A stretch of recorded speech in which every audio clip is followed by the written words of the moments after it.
So, my name is Eric, and I want to tell you about Nawi, my best friend.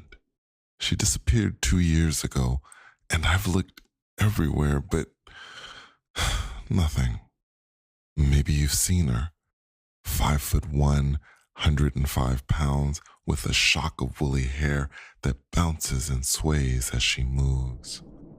She's a warrior that defended this world against a god, but now she's gone. It all began 10 years ago, the night before our first day of high school, freshman year.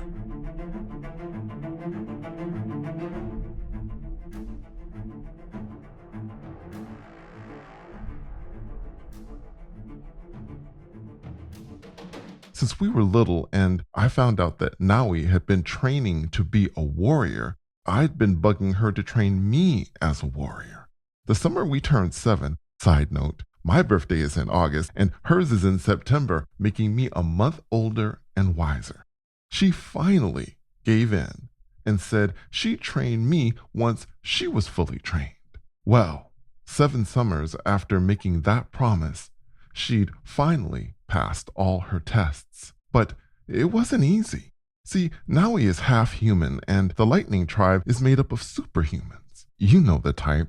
Super strong, practically invulnerable. So she had to work 10 times harder than the others, and Naui being Naui, that's exactly what she did.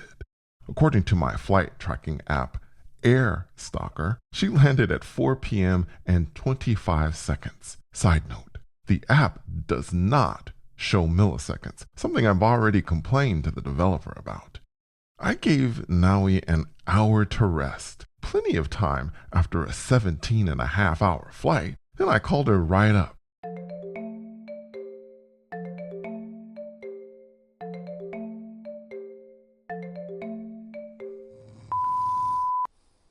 Hey, Naui. Me again. Still asleep? I know it was a long flight, but this can't wait. It's just too important. This natural warrior is ready to begin his training.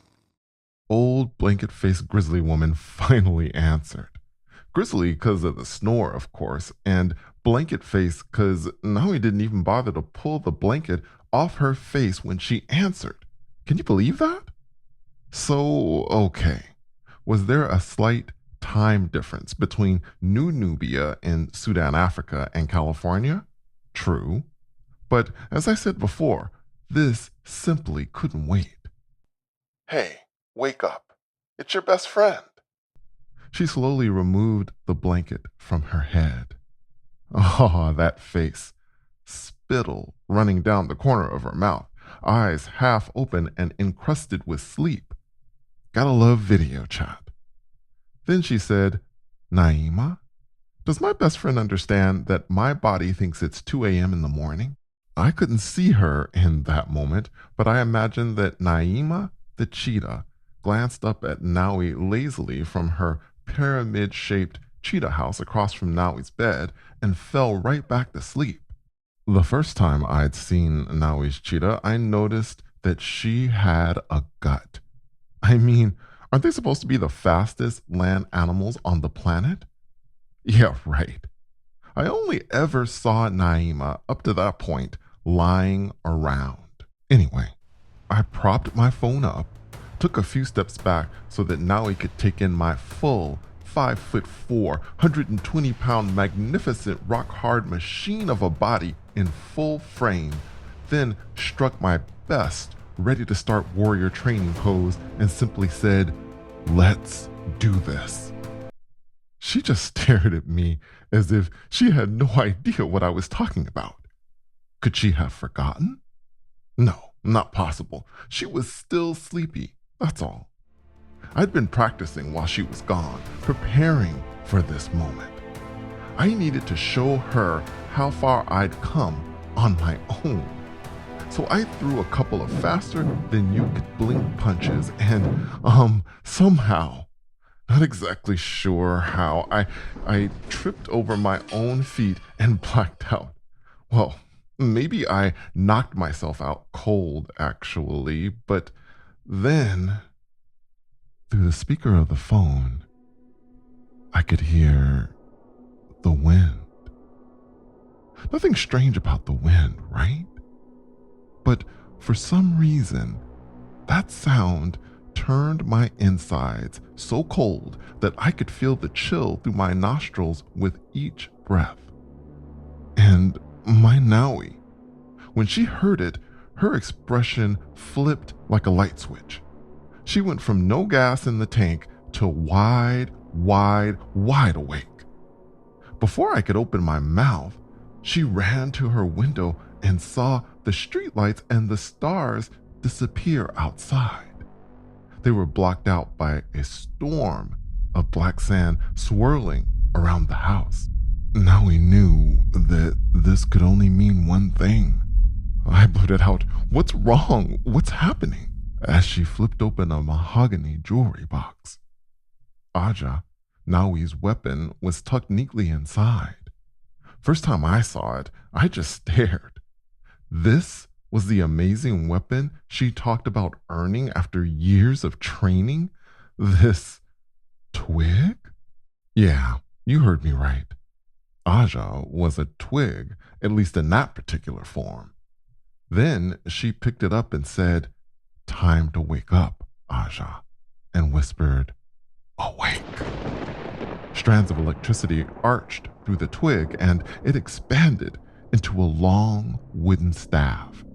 It was smooth to the point of almost seeming fluid, and near the tip, etched into the wood, was a tiny bolt of lightning that glowed white hot. Nawi told me to sit tight, and I didn't argue with her. I tell you, there was something about that wind. I could be a warrior later. In that moment, it felt like every muscle in my body was frozen. Then she told Naima to stay, who I imagine, despite all this, was still sleeping in total bliss and didn't even lift a paw.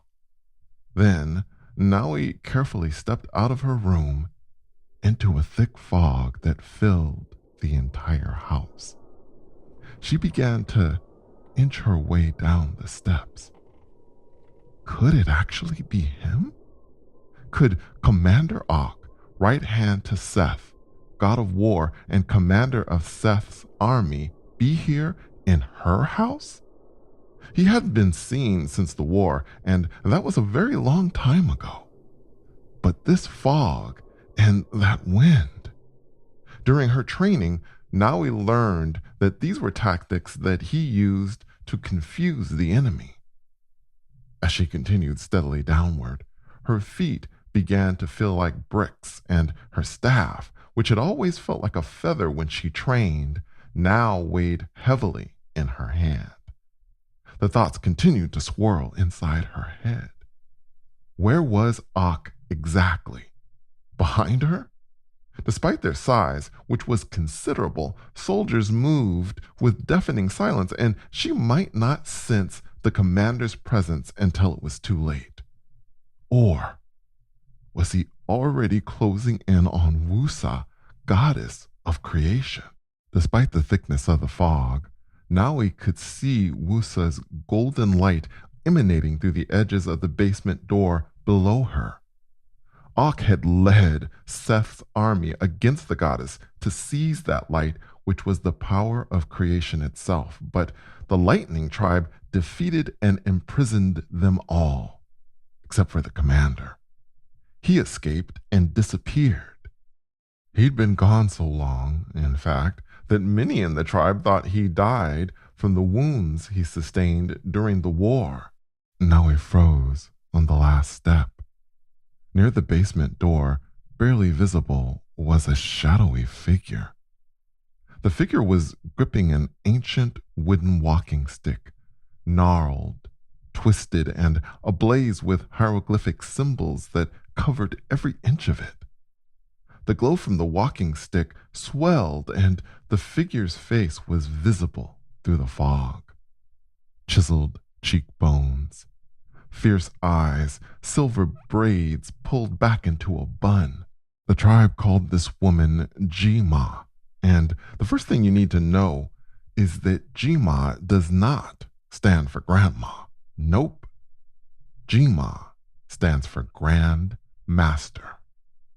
As Jima searched the fog, she whispered, "I've called Asha, and she's on her way.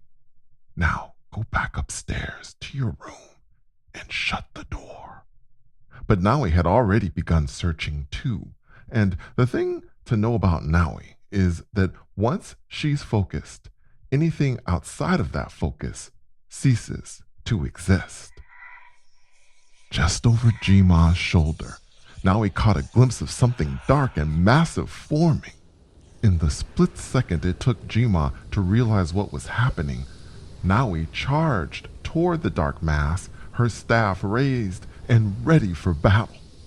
The mass, composed of black grains of sand, whirled like a powerful tornado, and through the churning darkness, Nawi glimpsed a form. Massive arms, thick as tree trunks, eyes that flared through the darkness like two miniature red suns, unblinking, cold, and empty as space itself. This was Commander Ock. It all happened so fast. Jima jabbed her walking stick into the ground, igniting a wave of electrical energy that hurled Nawi into a couch. Blinding flashes punched through the darkness, and Nawi glimpsed Jima spinning and whipping her walking stick, striking Ock with incredible speed. Each time she landed a blow, there was a burst of light.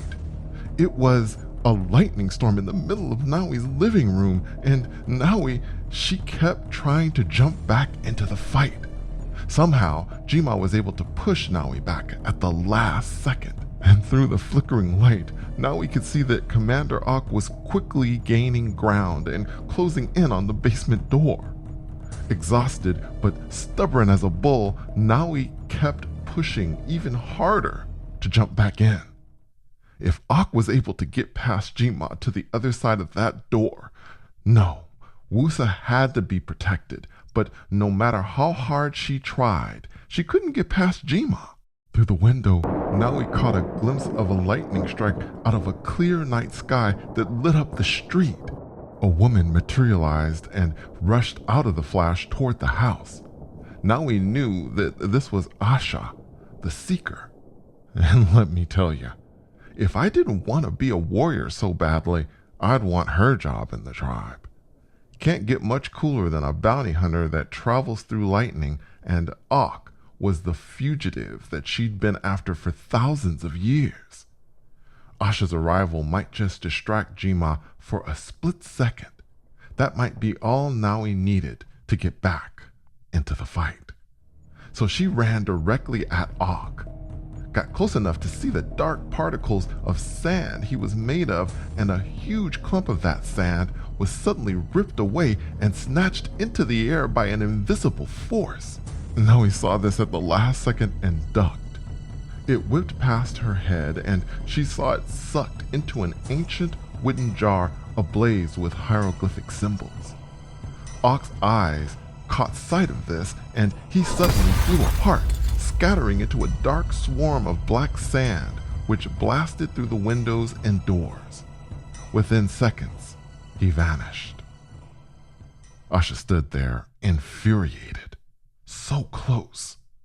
The fog quickly dissipated, and Nawi was laying flat on the ground, completely spent.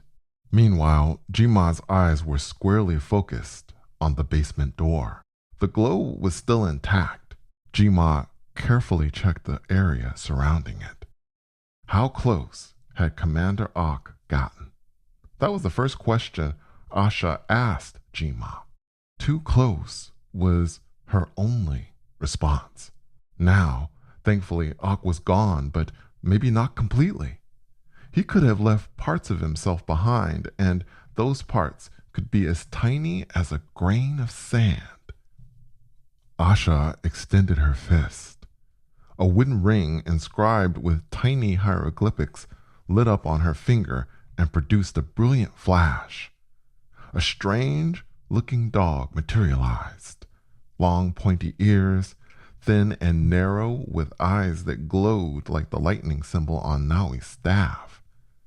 Asha kneeled down and leaned into the dog's ear and whispered, "Anubis, find Og." Anubis, the pharaoh hound, began sniffing the floor. If Commander Og had left any parts of himself behind, Anubis would be able to sniff them out. In theory, anyway. Once Nawi had caught her breath, she got right up into Jima's face.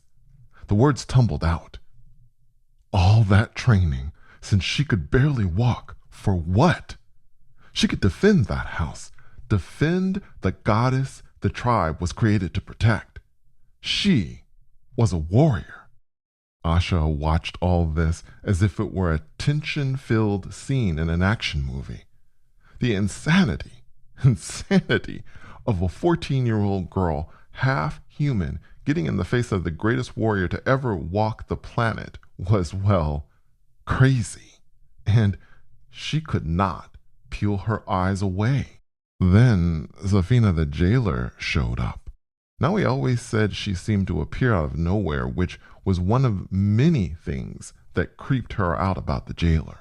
Safina watched over the prison cells of Seth and his army, and there was always a calm about her that made Nawi uneasy.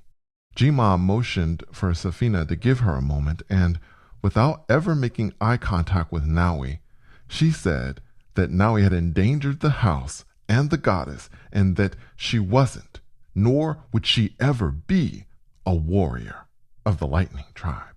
Then Jima carried on with Asha and Safina as if Nawi was no longer there. It felt like an ice pick in the gut for Nawi. It was true that she wasn't officially a warrior, even though she'd trained and passed all the tests. She was half human after all, and this made her vulnerable. A warrior in the Lightning Tribe, according to Jima, didn't have the luxury of ever being vulnerable. But because Nawi was born into the tribe, she could be a target by Og or a soldier that somehow may have escaped. If a warrior from the tribe couldn't get to her in time, the training might just save Nawi's life. At least, that's how Jima saw it. Nawi quickly headed upstairs. She felt that if she hadn't separated herself from Jima at that second, that the fury inside her would have incinerated the house and everything in it. It had always been a complicated relationship between those two. Nawi's mother, once a decorated warrior of the tribe, died, and Jima had been raising her, but as I said before, Jima doesn't stand for grandmother. Later that night, when she should have been in bed resting up for her first day of high school, she sat at the top of the steps listening to Jima and the others. Naima, the cheetah's head, was lying on Nawi's lap, and I was still on the phone just sitting with her in silence. This first battle had been nothing like she thought it would be, and the thought that she might not be strong or fast enough to be a warrior in the tribe swept through her mind like a powerful storm. Maybe Jima was right. Nawi overheard Jima order Asha to search the entrance to New Nubia and for Safina to recheck the prison for any signs of an escape attempt. This irritated Safina because the prison, forged by the hand of Wusa herself, made escape even by a god impossible. But this didn't matter to Jima. She learned early on to never underestimate a god. As Anubis continued to sniff around the basement door, Nawi thought she caught a glimpse of something crawling up a step. It was tiny, like an insect. Perhaps a beetle? Or maybe Nawi's exhausted eyes were playing a trick.